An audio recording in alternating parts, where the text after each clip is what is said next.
American Grill and Chillin' crew going on a winter adventure. I'm not cooking today.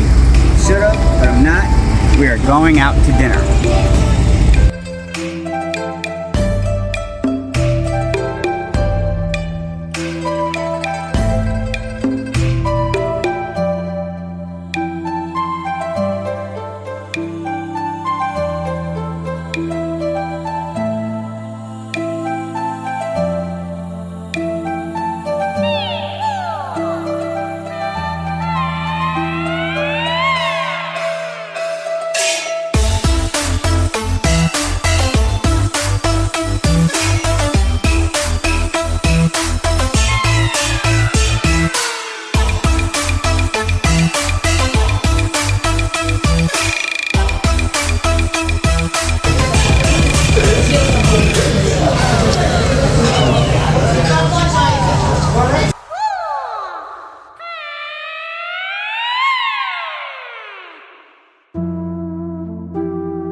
Is it balling or falling? Falling.